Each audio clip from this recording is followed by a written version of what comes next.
Observer में हूं आपके साथ नीति पुरोहित। बढ़ते आज की खबरों की ओर। प्रधानमंत्री नरेंद्र मोदी ने उधमपुर में एक जनसभा को संबोधित करते हुए कहा, ये चुनाव सिर्फ सांसद चुनने भर का नहीं है, बल्कि देश में एक मजबूत सरकार बनाने का चुनाव है। और सरकार जब मजबूत होती है तो जमीन पर चुनौतियों के बीच भी चुनौतियों को चुनौती देते हुए काम करके दिखाती है। यहाँ जो पुराने लोग हैं उनको 10 साल पहले का मेरा भाषण याद होगा। यही मैंने आपसे कहा था कि आप मुझ पर भरोसा करो, मैं 60 वर्षों की समस्या का समाधान करके दिखाऊंगा। तब मैंने यहाँ माताओं बहनों के सम्मान की गारंटी दी थी, गरीब को 2 वक्त के खाने की चिंता न करना पड़े, इसकी गारंटी दी थी। आज जम्मू कश्मीर के लाखों परिवारों के पास अगले 5 साल तक मुफ्त राशन की गारंटी है।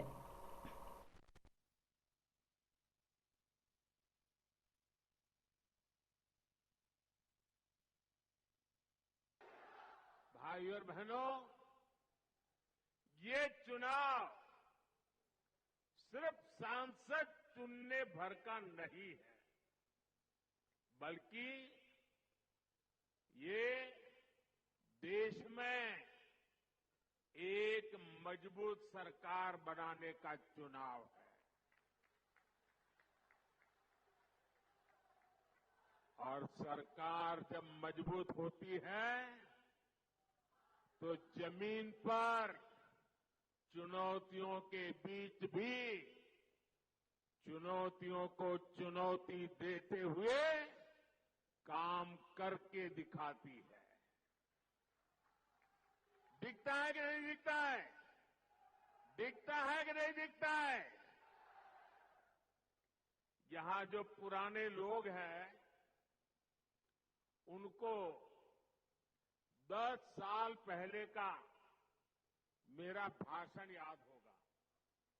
यही मैंने आपसे कहा था कि आप मुझ पे भरोसा कीजिए।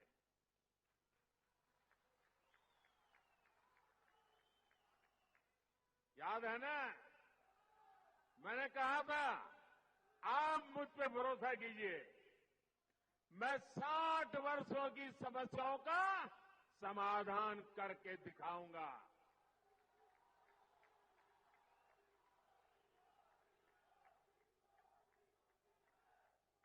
तब मैंने यहां माताओं बहनों के सम्मान की गारंटी दी थी, गरीब को 2 वक्त के खाने की चिंता न करनी पड़े, इसकी गारंटी दी थी। आज जम्मू कश्मीर के लाखों परिवारों के पास अगले 5 साल तक मुफ्त राशन की गारंटी है।